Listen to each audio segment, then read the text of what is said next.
Время вернуться к истокам. Господин министр. Вы знаете, полностью согласен с Сергеем Викторовичем. У нас совсем недавно был в гостях министр иностранных дел Сирии, господин Мигдад.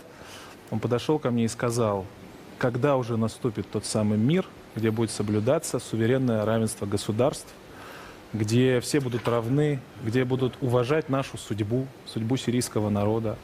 То же самое могу сказать и про нашу судьбу. Мы тоже хотим, чтобы нас уважали, прислушивались к нам, давали нам доступ к международным площадкам, таким как Организация Объединенных Наций. Тот самый мир, где Соединенные Штаты Америки не могут нагло влазить во внутренние дела наши, то есть сирийские. Напомню, что они там создавали разных группировок террористических, которыми они манипулируют, которые они финансируют. И мы в нашем совместном заявлении выразили решительный протест против таких действий. И мы, как Республика Абхазия, полностью поддерживаем такой подход. Многополярность необходима, она уже зарождается. И Российская Федерация на самом деле запустила глобальный процесс борьбы с вот этой вот несправедливостью международной. И мы это полностью поддерживаем. Это сложный путь, конечно. Ну, как гласит китайская мудрость, даже путь в 1000 ли начинается с первого шага. Вот первый шаг, мне кажется, сделан. Это специальная военная операция, которая должна заложить фундамент для новой международной системы, более справедливой, более сбалансированной, где малые народы тоже будут иметь свое гармоничное представительство. Я говорил с президентом Абхазии как раз перед очень важным днем, Днем независимости. Еще раз хочу поздравить абхазский народ. И очень мудро президент сказал о том, что мы наш выбор сделали, мы видим, что мир меняется, и нам нравится формат союзного государства. Мы с Россией, это наш исторический выбор нашего народа. Сейчас вообще такое время, когда мы начинаем видеть, где друзья, а где враги. Это вот становится теперь вот время, когда покрова падают. Я сказал бы, хотя Яков Иосифович человек неверующий, но что время мышах, уже пятки видны. Да, вы знаете, хочу добавить, что вот один из фундаментальных результатов, которые вот мы видим, результатов специальной военной операции, это, на мой взгляд, увеличивающиеся шансы на создание такого расширенного союза суверенных государств. И президент Абхазии как раз в своем выступлении уже несколько раз обозначил, что Республика Абхазия готова быть частью этого союза суверенных государств. В принципе, он уже формируется. Есть союзное государство России и Белоруссии. Качество интеграции возрастает. Принимаются дорожные карты соответствующие. Поэтому мы тоже видим возможность для себя участвовать в работе этого интеграционного объединения. Кроме того, мы видим, что вот это сложное время, оно нас объединяет. Мы видим, что эти вызовы, они наполняют нашу жизнь новым смыслом. И вот сейчас вот мы отмечаем рост интереса Белоруссии, белорусов к нашей Абхазии.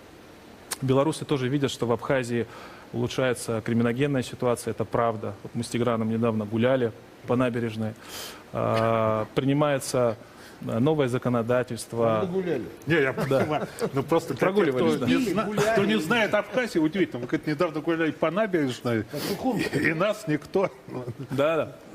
Имеется в виду, что безопасность возрастает. Что туризм развивается. Да, и туризм развивается. И правда развивается. Очень да, это правда, да. Подтвердить. Кроме того, происходит гармонизация законодательства Республики Абхазия с законодательством Российской Федерации. Это тоже очень важный процесс. И со стандартами Евразийского экономического союза, особенно в части, касающейся таможенного регулирования. Поэтому для нас это такой естественный путь нашего развития. Мы полностью поддерживаем наше участие и развитие интеграционных евразийских процессов. Я, кстати, хотел добавить по поводу того, что мы увидели на экране. Международные организации, НПО, которые действуют в Абхазии, они, так или иначе, некоторые из них пытаются интегрировать нас в эту систему, не буду говорить ценностей, в систему не пойми чего.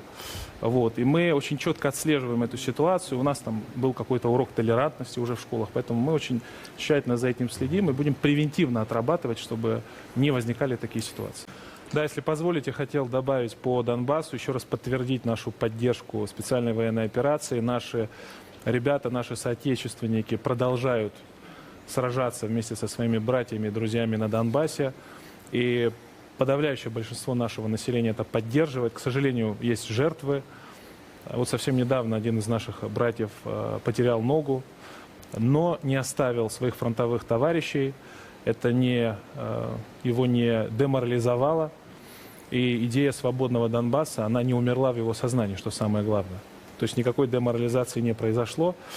По поручению президента Республики Абхазия мы продолжаем работу по гуманитарной поддержке Донбасса. И в самое ближайшее время будем формировать очередной этап гуманитарной помощи и будем максимально наращивать эту поддержку и максимально содействовать поддержке Донбасса. И отдельно хотел бы также выразить соболезнования по поводу того, что произошло с Дарьей. Я хорошо знал ее, и нас глубоко в Абхазии эта новость опечалила. Это еще раз подтверждает, что украинские радикалы, националисты используют свои традиционные инструменты. Это убийство, это угрозы. Вот, кстати, могу добавить и проиллюстрировать личным примером, что с 2015 года, когда мы занимались гуманитарными контактами в пространстве СНГ, я получаю угрозы со стороны украинских радикалов и националистов, а после начала специальной военной операции практически ежедневно. Но это нас не останавливает, это нас ни в коем случае не влияет на наше поведение. Мы будем только наращивать и продолжать нашу работу.